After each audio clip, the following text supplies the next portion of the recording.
फिर लड़का एक दिन तो आके उसने मेरा गला वाला भी दबा दिया था मेरे घर पे, अमित ने। मैं मान नहीं रही थी और सोचो बच गई मैं। तब कहती हूँ वो पावर इतनी ज्यादा है। सारे घर की खिड़कियां दरवाजे बंद करके किचन से चाकू लेके आया था। उस दिन मैंने उसका भयानक रूप देखा। पहले तो मैं चल सोच रही थी गलती होगी, जब मैंने आपको बोला है वो मेरे पैर दबा रहा था, उस दिन से मैंने डिसाइड कर लिया था कि क्योंकि वो रूप मैंने फर्स्ट टाइम देखा, दैट मीन्स वही आपका रूप रियलिटी थी, बाकी तो आप फिर वो बना रहे थे मुझे। ऐसे गला कहता काट दूंगा। इवन मैं सोफे पे थी, उसने मेरा ऐसे करके ऊपर चढ़ गया, मतलब बिलीव नहीं कर सकते। और लकीली मेरी सिस्टर कजन दिल्ली में रहती थी, वो बॉम्बे में न्यू शिफ्ट हुई थी।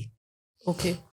और मैं सोचो इतने हम लोग क्राइम पेट्रोल देखते हैं, है ना, उस वक्त मेरा दिमाग चला। तो मैंने कहा अगर तो देखो मैं भी लंबी चौड़ी हूँ, वो भी लंबा चौड़ा, मैं लड़ती या वो सब चीजें करती तो चाकू तो चल गया होता। ये तो फिर प्रेजेंस ऑफ माइंड आपको ही देखना पड़ता है।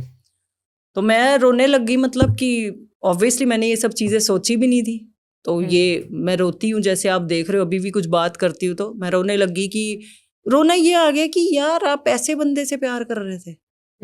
तो फिर मैंने फिर उस थोड़ा सही हुआ, रोई वही मैं, उसको लगा कि लाइन आ गई, फिर सॉरी बोल के बॉम्बे जी वो यहाँ से उठ के पठानकोट से बॉम्बे में हेयर कट कराने आया था बंदा, जिससे कराता था।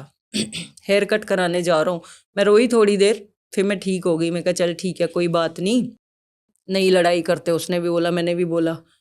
जैसे ही वो गया हेयर कट कराने, मैंने बैग लिया घर से, पैसे जो मेरे पास थे लिए, छोटा सा जो भी इम्पोर्टेंट चार्जर फोन वोन डाला। मैं अपनी घर, ये जो बंदी मेरी कज़न है वो मीरा रोड में आके शिफ्ट हुई थी बॉम्बे में एक जगह, डायरेक्ट उसके घर चली सामान लेके। फिर मैंने फ़ोन लगाया किसे, पुलिस को? इसको। ओके। और मुझे फ़ोन करता कि कहाँ हो, मैं कहा मैं अब आई हूँ पुलिस स्टेशन। फिर मैंने इसकी बहन को फ़ोन लगाया, तो बहन मत करो ऐसे कुछ, मत करो ऐसे कुछ। मैं नहीं गई पुलिस स्टेशन एक लड़की जाती है ना, अगर ये अफेयर वाले मामलों में तो पुलिस कहाँ सीरियस लेती हो, कहते इनके तो डेली के लड़ाई झगड़े हैं। मैं नहीं गई, मैं वहाँ पे चली गई अपना। वो बंदा डर गया, वो बंदा निकल गया। लेकिन उसके बाद मैंने अपनी एक FIR पुलिस में करके गई थी। जब मैं कनाडा गई थी ना, मेरे लॉयर ने एक FIR हमने ओशीवारा पुलिस स्टेशन में दी थी। इनफैक्ट उनका फ़ोन भी आया था, तो मैंने इसके लिए एक FIR करी हुई थी। उसको पता चल गया था, कहता तूने मेरी कंप्लेंट कर दी। क्योंकि मैंने कहा करूंगी नहीं कंप्लेंट, तू किसी को मार दे, अब मैं मरी जाती तो क्या होता, ये तो अपना निकल जाता घर से, कौन देखता। फिर ईडी लेके गई आपको? फिर ईडी वही चीजें, कहाँ पे है मुझे तो पता ही नहीं है। पहली बात तो जब रिलेशन में ही नहीं हो तो मुझे क्या पता। FIR नहीं बोला उनको कि मैंने तो खुद देखो FIR भी किया, वो तो रिटन कंप्लेंट थी ना आपकी। उस टाइम पे कुछ नहीं देखते ना, जब आप उनके पास हो ना, फिर आप उनके पास ही हो, उनके अकॉर्डिंग चलेंगे आप उनको जो मर्जी बोलो चीज़ें।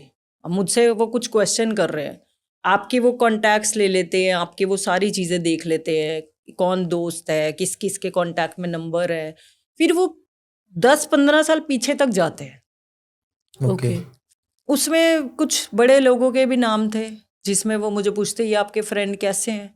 मैंने कहा सर ये क्या मतलब हुआ कैसे हूँ, मैं 2009-10 से वहाँ पे काम कर रही हूँ। ऑलमोस्ट 20 ही मैंने पुराने पॉडकास्ट में बोला है। जो बंदा 7-8 से काम कर रहा है, 26 आ गया, 20 साल का एक्सपीरियंस है मेरा, मुंबई में मैं रहती हूँ। अब कैसे किसको जानती हूँ, क्या जवाब दोगे। मैं प्रोड्यूसरों को भी जानती हूँ, बड़े लोगों को, कुछ पॉलिटिशियंस को जानती हूँ।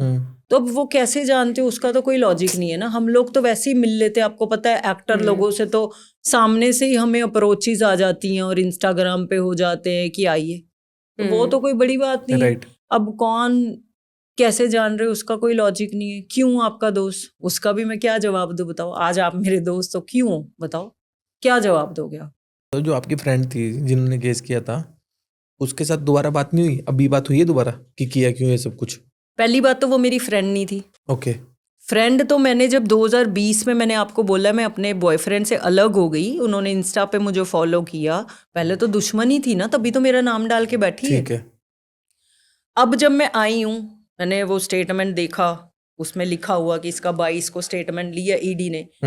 अब क्या होता है ना, हमारी बेल में टर्म्स एंड कंडीशन लिखी जाती है, बेल पे आपको छोड़ा जा रहा है, तो आप जो आपके विटनेस हैं, वो विटनेस में आ गई ना वहाँ पे, तो उनके साथ वार्तालाप नहीं कर सकते। विटनेस को मैनिपुलेट नहीं कर सकते। ओके।